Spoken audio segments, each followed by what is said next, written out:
Assalamualaikum warahmatullahi wabarakatuh. Selamat datang kembali di Rio Hotspot Channel. Kita awali dari Timnas Indonesia. Timnas U23 sudah mengumumkan skuadnya. Dari 30 nama yang dipanggil, 99%-nya adalah pemain lokal Liga Indonesia atau Liga 1 ya. Tercatat cuma Jens Reven yang pemain diaspora. Nah, dari 30 nama ini kemungkinan akan dipangkas menjadi 27 atau 23 saja. Untuk siapa-siapa saja namanya silakan kalian baca sendiri ya. Intinya dengan pemanggilan 30 nama ini tuh menjadi perdebatan dan juga tanda tanya besar. Kenapa Timnas U23 ini diisi full lokal? Apakah ini permintaan Toel CS atau permintaan lokal Pret? Apakah PSSI sekarang sudah dikuasai oleh lokal kampret nih? Apakah sebegitu percayanya Gerard van der Berg pada para pemain lokal? Nah, yang menjadi pertanyaan lagi adalah, lalu buat apa PSSI menaturalisasi pemain-pemain seperti Tim Gavens, Dion Mark, dan lain-lain kalau akhirnya nggak terpakai? Pertanyaannya, para pemain yang dinaturalisasi ini buat apa? Atau siapa yang ajukan para pemain ini untuk dinaturalisasi? Kalau memang para pemain ini dinilai tak layak atau mungkin belum cukup kemampuan atau mungkin kemampuannya sebanding atau setara dengan pemain lokal, lalu kenapa diambil? Apakah buat Timnas U19 gitu? Ada yang tahu jawabannya? Buat kami pribadi, entahlah.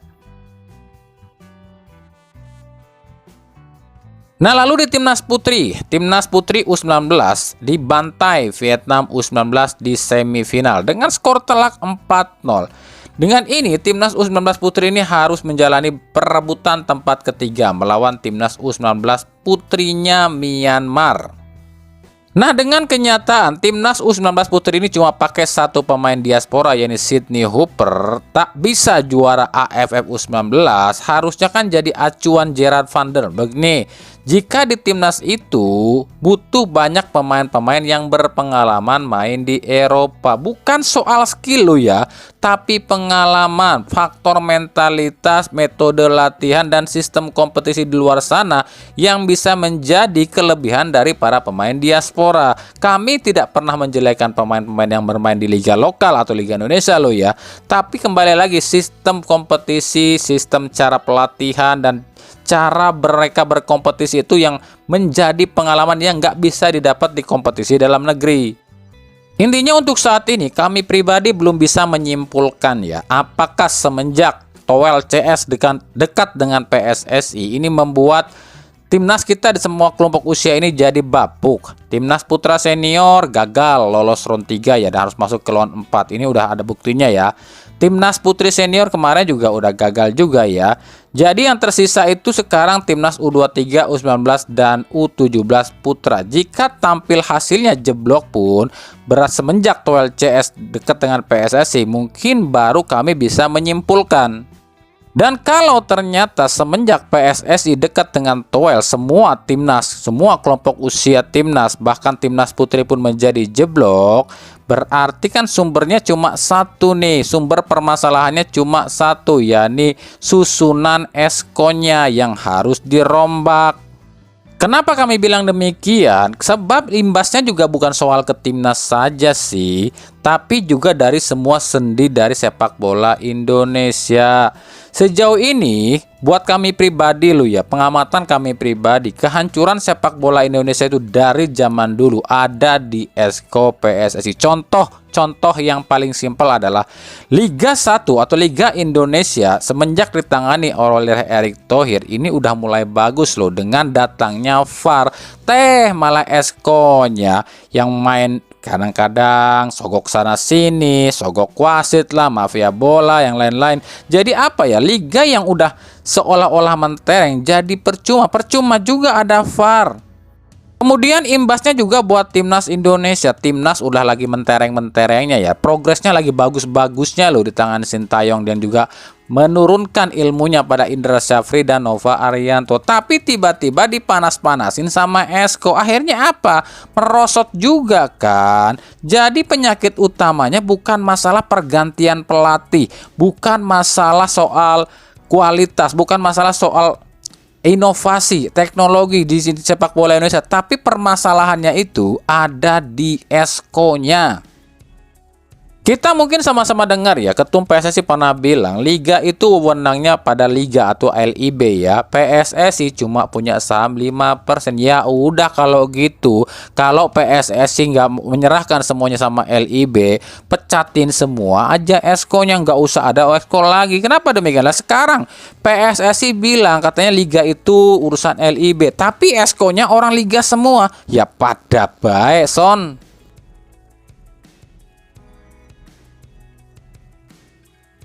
Nah, masih berkaitan dengan Malut United, usai Imran Nahumarudi di Depak, ada rumor jika Malut United ini mengincar pelatih Persib Boyan Hodak. Meskipun Hodak sejauh ini belum menanggapi rumor ini, tapi dari pertanyaan wartawan beberapa waktu kemarin soal desakan Bobotoh yang meminta Hodak ini bertahan lebih lama di Persib, Hodak cuma mengatakan seperti ini.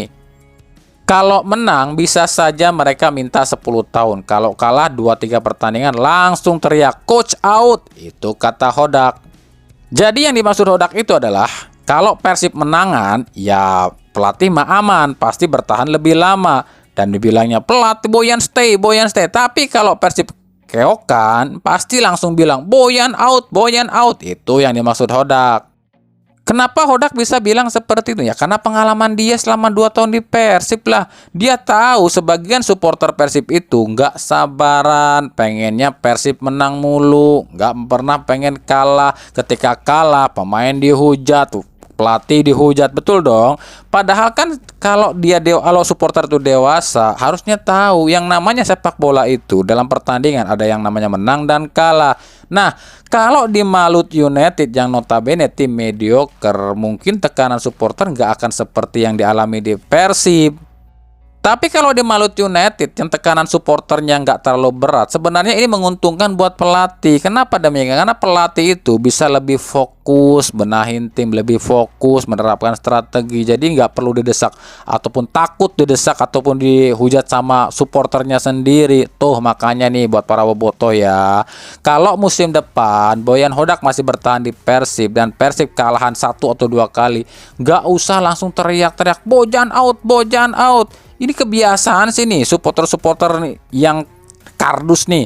Kalau supporter dewasa mungkin gak bakalan bilang kayak gitu. Ini nih supporter-supporter kardus nih yang bawa-bawa ini nih, yang ngompor-ngomporin yang lainnya nih. Padahal dia sendiri nggak ngerti bola sama sekali. Jadi kita lihat nanti nih, apakah Boyan Hodak milih tim yang tenang tapi gaji gede seperti Malut United, atau tim dengan supporter yang banyak, gaji pun sama tapi nggak tenang. Tapi tenang aja, Boyan Hodak nggak ke Malut kok. Itu prediksi kami loh ya. Sebab yang kami tahu, Malut itu lagi negosiasi dengan mantan pelatih Persib, Luis Milla. Milla sendiri saat ini lagi ada di Bali ya. Ya ada kemungkinan Luis Milla akan menggantikan Imran Nahumarudi sebagai pelatih Malut United. Karena pemain-pemain yang datang ke Malut pun rasa Persib yang kebanyakan memang udah kenal dengan Luis Milla. Jadi kita akan lihat benar apa tidak Luis Milla yang akan melatih Malut United. Kita ke News Flash, tentu saja soal berita transfer singkat. Yang pertama, Barito Putra resmi mendapatkan Wildan Ramdhani dari PSIS Semarang dan juga Gian Zola dari Persita Tangerang. 2 pemain ex Persib ini dikontrak selama 1 tahun oleh Barito Putra.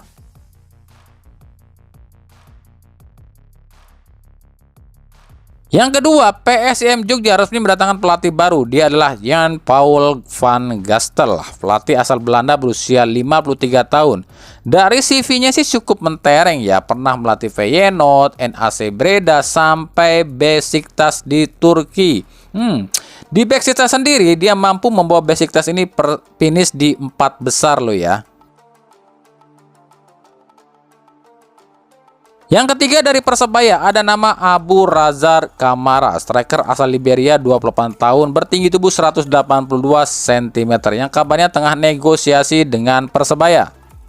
Kamara sendiri saat ini main di Liga Oman ya bersama Al Sadd, tampil 9 kali, cetak 8 gol dan 2 assist. Tapi Persebaya harus menebus kalau memang menginginkan Kamara ke Al Sadd, sebab dia ini baru aja direkrut loh ya di bulan Januari lalu. Ya mungkin ada setengah tahunan lah harus tebus kontrak nih.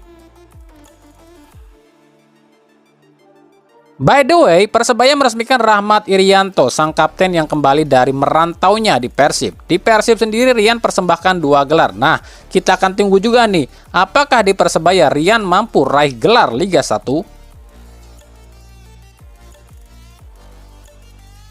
Yang keempat dari Semen Padang ada nama Rui Rampa, bek tengah asal Portugal berusia 32 tahun, bertinggi tubuh 185 cm, yang saat ini main di Liga 2 Portugal. Si Rui ini kabarnya dibidik oleh Semen Padang. Nah, by the way, Semen Padang ini baru aja dilaporin lagi nih ke FIFA oleh mantan pemain asingnya Juan Vargas nih ya. Makanya kita tunggu nih apakah akan dapat sanksi tambahan nih dari FIFA ke Semen Padang.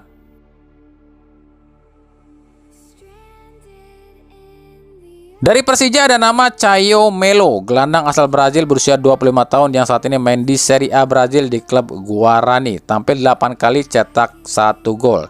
Di Transfermarkt sendiri ini persentasenya ke Persija udah 60%, yang artinya udah deal ya.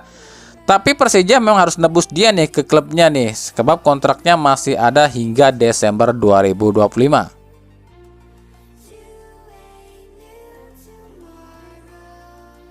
Yang keenam dari Persib Bandung ada nama Albin Liner, bek asal Swedia yang dirumorkan ke Persib cuma gara-gara si Liner ini nge-follow akun Instagram Persib. Kalau buat kami pribadi sih ini cuma pansos ya. Sebab biasanya kalau pemain itu akan ke Persib dia ini nggak caper loh ya. Lah ini semua di-follow.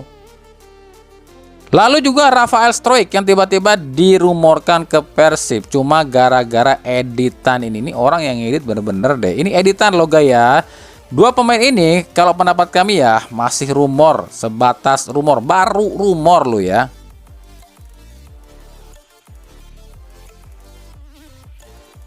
Yang ketujuh dari Bayangkara FC. Bayangkara FC meresmikan Firza Andika yang diambil dari Persija Jakarta. Nah, Bayangkara FC ini mengontrak Firza cukup lama, sampai 2027. Dari Piala Presiden ada perubahan jadwal ya, yang awalnya akan final itu tanggal 14 Juli, ternyata dimajukan ke 13 Juli. Berikut jadwal terbaru Piala Presiden 2025 dari PT LIB. Pertandingan perdana tetap sama, Sabtu 6 Juli 2025 itu ada Pot FC lawan Persib jam setengah 4 sore di SCH, dan juga Oxford lawan Indonesian All Star jam setengah 8 malam di GBK. Pertandingan kedua dan seterusnya ini yang diubah ya. Pertandingan kedua ini diubah dari tanggal 9 Juli jadi 8 Juli. Yang awalnya ada Port FC lawan Dewa jam setengah 4 sore, ini diganti jadi Liga 1 All Star lawan Arema ya jam setengah 4 sore. Dan yang jam 19.30 setengah 8 malam yang awalnya Arema lawan Oxford, ini diganti Persib lawan Dewa. Pertandingan ketiga yang awalnya akan digelar 12 Juli pun dimajukan menjadi 10 Juli. Nah, yang jam 15.30 kan awalnya Indonesia All Star lawan Arema. Ini diganti jadi Dewa lawan Port FC. Dan yang pertandingan kedua yang jam setengah 8 malam awalnya Persib lawan Dewa diganti Arema lawan Oxford. Nah, pergantian ini tuh kabarnya dikarenakan Oxford Unitednya telat datang ke Indonesia dan cuma punya waktu 1 minggu aja di Indonesia. Nah, perebutan tempat ketiga digelarnya 12 Juli ya, sementara finalnya digelar 13 Juli. Semuanya di SJH kecuali laga perdana Oxford lawan Arema di GBK.